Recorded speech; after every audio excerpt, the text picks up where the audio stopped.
I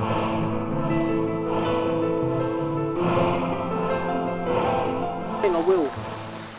No, I won't. I'm not even going to bother. I'm going to give Sandy the floor in about 5.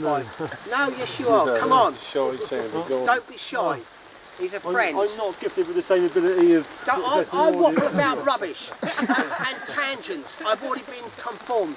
You're my guest. Oh, thank you very much. Right? And you're going to help yourself for once. Oh, okay. So, well, this is Sandy. He makes the Jacklore knife. Right? And he is going to talk to you for, if it's all right for you, for 5 to 10 minutes. And you can ask him any question you want about knife making, because I am not a knife maker. There you go.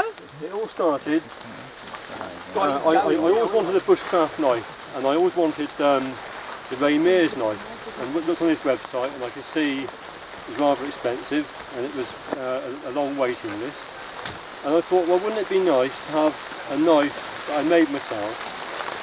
It could be my trusted companion. I'd go out into the woods and I'd have this knife on my belt that I'd use myself, and it would become my friend. And so I started building them about 2 years ago, and the early knives, I thought they were great at the time, but looking back now, I can see that perhaps they weren't as good as they were. So a period of evolution occurred, in which I learnt an awful lot of skills. Talked to Ben Orford and a few other knife makers. I had a nice grinder built for me by a friend, a proper knife maker's grinder, so it keeps things cool. I imported a kiln from the States so I could get my heat treats just spot on. I use 01 tool steel. I don't use any other steels. I'm not familiar with any other steels, only 01 tool steel. I learnt my own leather work. Again, off YouTube and other people, they taught me and showed me how to do it. And this is the standard sort of knife that I'm building now. Veg tan leather, matching file steels. This one's got a Corian handle. Corian's a very stable inert material, which means that if it gets hot, cold, wet, dry, it won't shrink, it won't crack, it won't expand. I fit wood to my knives as well, which I stabilise, again to ensure that the knife remains as bomb-proof as it can be. It's a fairly standard bushcraft design. Well, I do favour a slightly thicker scale because it tills my hand better, gives me a more powerful grip. I've got a ricasso area there, a finger placement point, so I can hold the knife there and get finer control over the tip of the knife. It's a flat Scandinavian bevel grind. On this knife around about 25, 24 degrees, so it cuts quite aggressively. And I don't know if you've seen Ben when he sharpens the knives, but they're very easy to maintain, very easy to sharpen. And that's basically the knife. It's all handmade. As I've gone along, my skills have improved and increased. And I make my own mosaic pins.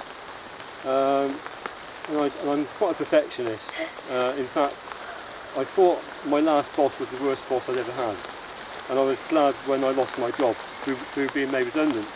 But having worked for myself now and being self-employed, I realise that perhaps I'm very hard on myself at times. I'm only able to build about 3 of these a week because of the amount of effort that goes into them. And currently I've had to close my order books, and I'm taking email inquiries only. So if anyone wants a Jacklore knife, they'll have to email me and go on my waiting list. I've got a website, www.jacklore.com. I've got a YouTube channel, so feel free to look at that. You'll see in my YouTube channel my evolution from a very early stage, where I was using simple cheap Clark grinders, and I was heat treating my early knives in a wok and a hairdryer. So I've really evolved and come on since then, and I think I'm now becoming known in the knife making world, you know. And that's the story of the Jacklore knife.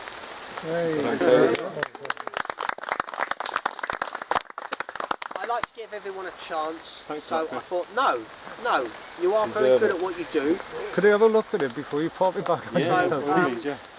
And I don't know how much they are, you have to speak to Sandy, but you're quite willing to, if you want to stay and speak to Sandy, I don't mind, that's great. It's just sharing. I don't care. It's great. Good to have someone else I here. started off basic price at 130, 143. That's what he wanted to know there. So I think he wants one. I've watched him troublemaker from the scouts. But I'm sorry that it's like this. It's raining. I hope you enjoy the rest of the show. Please come back tomorrow if you would like to. I'm going to do something on survival kits and tins. So just give you a bit more. And if you do want to ask more questions, I will be available to answer if I can. And I won't go off at a tangent. Hey, Chris. Thank you very